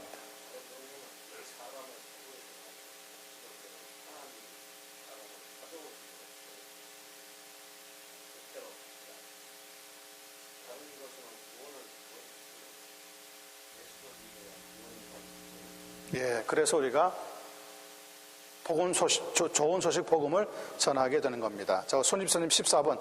죽으면 그만이지 예수는 뭐고 지옥은 뭡니까 하는 사람들이 있어요. 지옥이 없다는 사람에게 단순히 죽어서 지옥에 나가시려 하자 펄쩍 뛰어나는 얘기가 있습니다. 만약 천국과 지옥이 있으면 어떻게 하시겠습니까? 천국과 지옥은 믿음의 눈으로라야 볼 수 있습니다. 예, 천국과 지옥은 믿음의 눈으로라야 볼 수 있습니다. 지난달에 한국에서 꽤나 유명한 사람이 두 사람이 각각 세상을 떠났습니다. 한 사람은 가수 출신인데 마왕이라고 불렸던 신해철이라고 하는 사람이고요. 또 한 사람은 영원한 공주로 불렸던 김자옥 씨입니다. 신해철이라고 하는 사람이 자기 노래를 좋아하는 사람들을 평소에 모아놓고 이렇게 고백한 적이 있습니다. 어떤 사람들이 말하기를 사람이 태어날 때 어떤 삶의 목적을 가지고 혹은 사명을 가지고 태어난다고 생각하고 말하기도 하는 사람도 있고 죽은 다음에 천국에 간다, 지옥에 간다, 낙원에 간다, 극락에 간다 이렇게 이야기하는 사람도 있는데 자기가 확신하기에는 그런 건 없습니다. 이렇게 얘기했어요. 그랬더니 20대 후반에 있는 젊은이들이 벌쩍벌쩍 뛰고 소리 지르고 환호성 지르고 박수 치고 난리가 났었죠. 근데 세상 떠났습니다. 세상 떠났는데 죽은 다음에 눈을 뜨고 나서 그런 세계가 자기 말하는 것처럼 만약에 없다면 괜찮아요. 믿자 본전이니까 없다면 괜찮아요. 근데 만약에 있다면 어떻게 되는 거죠? 있다면. 김자옥 씨는 거기에 비해서 여러분이 아시는 것처럼 암에 걸려가지고 고생하다가 또 전이 되어가지고 결국 세상을 떠났습니다. 근데 그분은 그렇게 이야기합니다. 다른 병도 아니고 저는 하나님한테 암을 주신 걸 감사하다는 거예요. 왜냐하면 암은 고통스럽긴 하지만 그래도 자신의 삶을 준비할 수 있으니까. 갑자기 사고를 만나든지 병을 만나면 말도 못하고 준비도 못하고 그냥 세상을 떠나는 경우가 많은데 자기는 암이 걸린 것이 하나님이 참 감사하다. 더구나 예수님께서 자기를 위해서 죽어주시고 천국에 우리가 거할 처소를 마련해 주셨다고 하는데 자기는 그걸 분명히 믿습니다. 그래서 고통스럽지만 믿음을 가지고 사느라고 고백을 했습니다. 자, 그분은 만약에 눈을 떴는데 천국이나 지옥이나 이런 게 없다면 어떤 겁니까? 본전이죠. 밑제 본전이죠. 그러니까 있다면 어떻게 되는 거죠? 영원한 천국에 할렐루야로 들어가는 거죠. 자, 결과가 믿자야 본전이냐 아니면 진짜 있어서 고통을 당하느냐 아니면 영원한 행복을 누리느냐 이거는 엄청난 차이라니까요. 엄청난 차이라니까요. 그래서 우리가 잘 평소에 생각을 잘하고 우리의 삶이 행복해요. 여러분, 예수 믿는 사람들이 좋은 일이 생기고 나서 감사하면 믿지 않는 사람하고 뭐가 다릅니까? 그죠? 믿지 않는 사람은 뭐가 다릅니까? 믿지 않는 사람들도 좋은 일 생기면 막 좋아하고요. 막 감사하다 그래요. 예수 믿는 사람은 어려울 때 감사할 수 있어요. 어려울 때. 그러면서 목사님 아니면 장로님, 비서님 나는 예수님 믿고 나서 왜 이렇게 행복했는지 모르겠어. 너무너무 행복해. 이게 당연한 거 아니겠어요? 꼭 좋아지고 나서 우리 생각에 뭐 잘 되고 나서 하나님 감사합니다. 만약에 한다면은 정말 우리의 신앙은 값싼 거죠. 칩 브레이스입니다.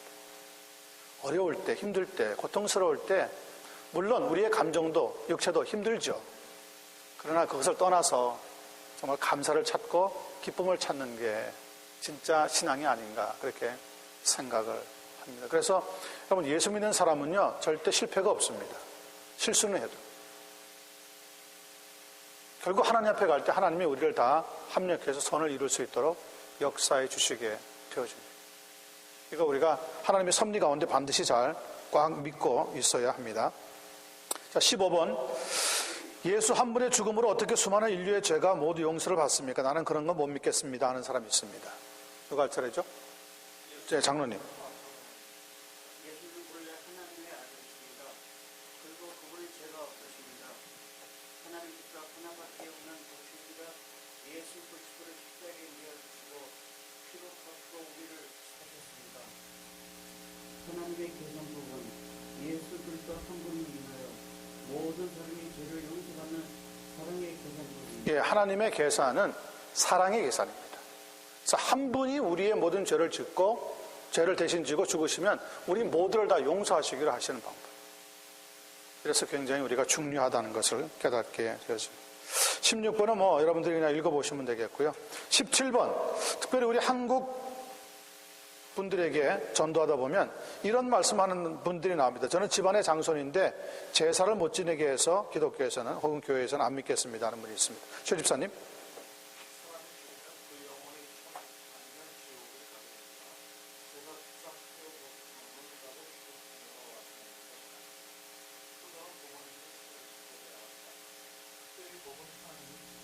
네, 이걸 분명히 좀 말씀을 드려 주셔야 됩니다.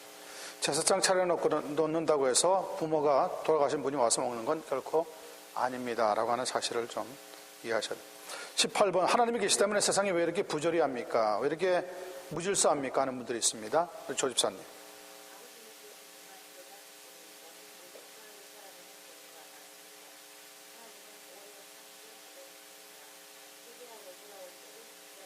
예, 아버지가 한 번 집에 계시지만 자식들은 각각 다르게 살 때가 많은 것처럼 예수 믿는 사람들이지만은 각각 사는 모습이 다를 수도 있습니다. 그러나 하나님은 오래 참고 기다리고 계시기 때문에 우리가 회개하고 돌아오면 하나님께서는 분명히 의를 만드시고 평강을 만들어 주시게 됩니다. 우리 이 집사님, 이영식 집사님 19번요. 그런데 교인들이 보니까 왜 가난하고 병들고 고통을 당하는 사람이 많습니까? 하는 질문이 있습니다.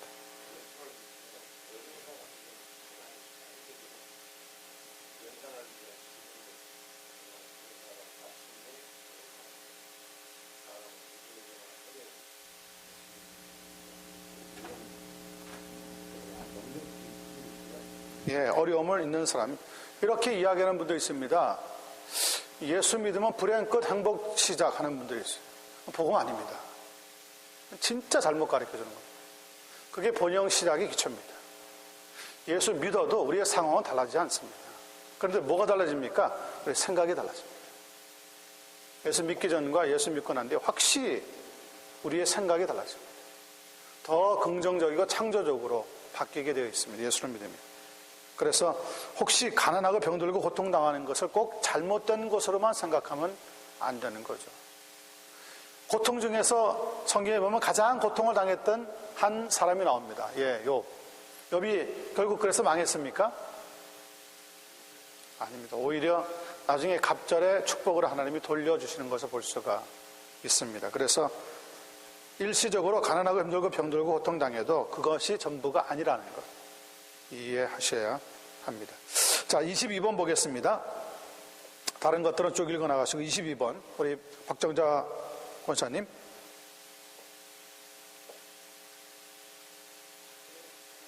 예, 한번 읽어보시고. 사랑의 하나님이라면서 어떻게 기록을 만들 수 있습니까? 하나님은 사랑의 하나님도 되시지만 공의의 하나님도 되십니다.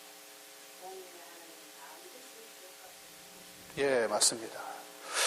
미국과 같은 사회를 이전에 저희가 60년대, 70년대, 80년대 살 때 한국에서 상당히 선진국이고 좋은 나라라고 생각했습니다.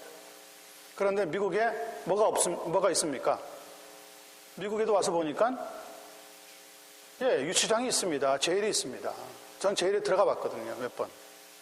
제가 죄를 지어서 들어갔다는 게 아니라 전도하러 몇 번 들어가 봤는데 아니 미국과 같은 선진국에도 있어요. 그런데 그런 게 있음으로 해서 뭐가 지켜지는 거죠? 공의가 지켜지잖아요. 하나님도 마찬가지예요. 하나님도 사랑의 하나님이시지만 공의 하나님이시기 때문에 반드시 지옥은 있을 수밖에 없다는 거예요. 그래서 우리의 죄에 따라서 하나님은 반드시 형벌을 주실 수밖에 없는데 그러나 우리가 만약에 회개하시면 그런 지옥의 고통이 아니라 영생을 누리는 하나님의 나라에 들어가 영원토록 기쁨을 누릴 수 있습니다. 라고 하는 것이 전도인 거죠. 그래서 전도하는 거죠. 그래서. 자, 23번 손집사님. 다른 종교를 경험해 보지도 않고 기독교만이 진리라고 말하는 것은 독단 아닙니까? 세계는 그만두고 일본만 보더라도 종교 잡신가지가 1만 가지가 넘습니다. 또 일단 잘못된 종교에 빠지게 되면 거기서 헤어나오기 어렵습니다. 다른 종교를 다 경험해 보기보다는 거기에 대해 알면 되는 것 아닙니까? 그러면 답이 나옵니다. 예.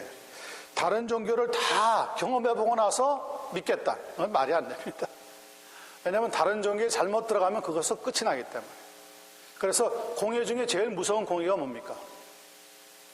우리가 환경 공예도 무섭지만 종교 공예가 더 무섭습니다. 환경 공예는요, 살아있는 동안에 고통을 당하는 거지만 종교 공예는 죽고 나서도 고통을 당합니다. 그래서 우리가 제대로 믿어야 되고요, 제대로 전해야 돼 하는 사명이 우리에게 있습니다. 24번 정장님. 높은 산만 하더라도 정상에 올라가는 길이 여러 갈래인데 어째서 예수님만 믿어야 구원 얻는다고 주장을 합니까? 그걸 신학교로 종교 자원주의라고 합니다.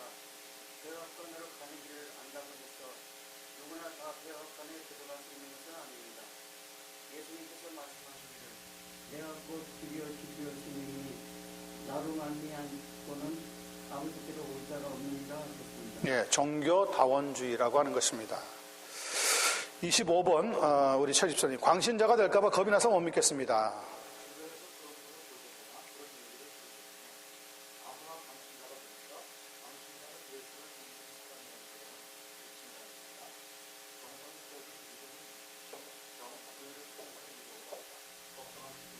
예, 걱정할 필요가 없습니다. 라고 분명히 말씀해 주셔야 합니다. 26번. 제게 하나님에 대해서 아무 말도 하지 마십시오. 계속 말하면 다시는 안 만나겠습니다. 하는 분들이 있습니다. 우리 조 집사님.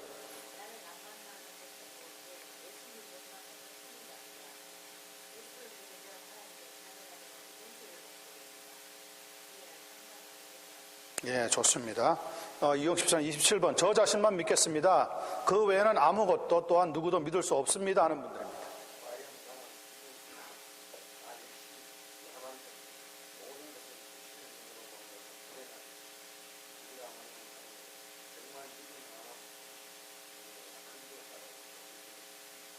예, 저 자신만 믿겠습니다.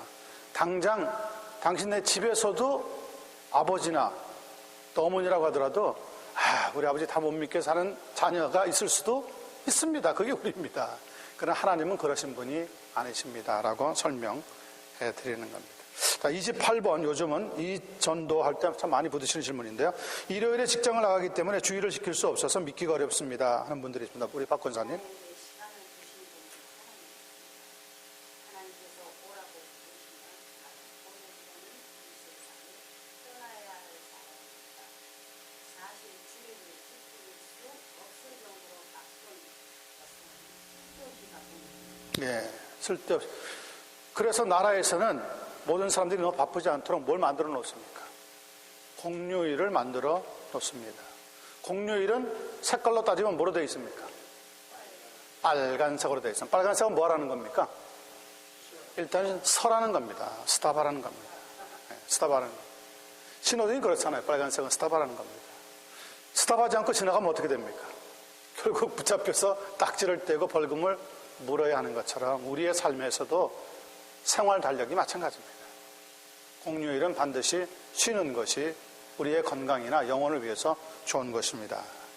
자, 29번 손집사님, 왜 이스라엘 사람인 예수를 믿어야 합니까? 우리나라에도 단군이 있지 않습니까? 하는 분들. 잘 아시겠지만 단군은 신화입니다. 신화는 전해져 내려오는 서타, 근거 없는 얘기란 뜻입니다. 그러나 예수님은 다릅니다. 그분은 하나님의 아들이십니다. 하나님의 아들인 그분이 온 인류의 죄를 사하시기 위해서 이 땅에 오셨습니다. 예수님이 이 땅에 오신 것이 BC와 AD의 전환점이 되고 있지 않습니까? 예, 예수님은 다릅니다. 예수님은 다릅니다. 마지막 30번입니다. 하나님이 왜 악인을 그저 보고만 계시고 지금 심판하시지를 않으십니까? 하는 사람들이 있습니다. 하나님께서 죄를 공하는 즉시 심판하신다면 아마 정말 사랑이 없을 것입니다.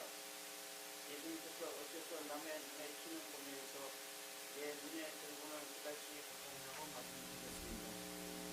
하나님께서 오래 참으시는 중에 심판을 늦추고 계십니다. 예, 하나님께서는 지금 당장 세상을 심판하실 수 있지만 오래 참고 기다리면서 회개하고 돌아오기를 기다리고 계십니다. 라고 설명해 주시면 아주 유익한 대답이 될 줄로 압니다. 그 다음에 강의 10번째 나와 있는 것은요, 우리가 지금 전도폭발에서 쑥 사용했던 여러 예화들도 있지만은 또 새로운 예화들도 많이 있는데 한번 읽어보시면서 여러분들이 내가 이것을 좀 적용해야 되겠다 하는 그러한 예화들이 있으면은 사용하셔도 좋다고 하는 의미에서 담아 놓은 그러한 예화들입니다. 자, 이제 다음 주 오시면은 이 장소가 아니라 새 장소에서 훨씬 더 공간도 넓고 소리도 밖에 소리가 전혀 들리지 않는 정말 조용한 면학 분위기가 갖춰져 있는, 거기 앉아 있으면요 머리에 쏙쏙쏙 들어오게 되어 있는 장소입니다. 그런 곳에서 이제 마지막 교실은 큰 강의실이 이거 2배만한 강의실이 하나 있습니다. 그리고 옆에 방들이 몇 개씩 있고요. 또 친교실도 하나 있기도 하고. 그래서 오시면 하여튼 참 너무 좋은 장소를 우리 이사장 목사님하고 손 집사님 몇 분이 이렇게 수고를 해주셔서 가서 우리가 기도했는데 참 마음이 뜨거워지고 감격이 있었습니다. 하여튼 하나님이 계속 저희와 우리 학교를 또 우리 선교, 얄라 선교 모든 관계되는 일들을 하나님이 축복해 주시기를 간절히 기도하겠습니다. 잠깐 기도합니다. 은혜와 자비가 풍성하신 하나님 우리 아버지, 이렇게 전도학 그리고 교회사, 조직신학 한 학기 동안에 잘 강의하고 여기까지 오게 해주신 것을 감사합니다. 이 시간 이후에 모든 순서와 진행을 하나님이 축복해 주시기를 원하오며 이제 새롭게 이전에 가는 장소에서 두 번째 도약을 이룰 수 있는 우리 모든 학우들과 우리 이사장 목사님과 이사들 그리고 모든 교수들 될 수 있도록 은혜 위에 은혜를 더하여 주시옵소서. 예수 그리스도의 이름으로 기도드리옵나이다.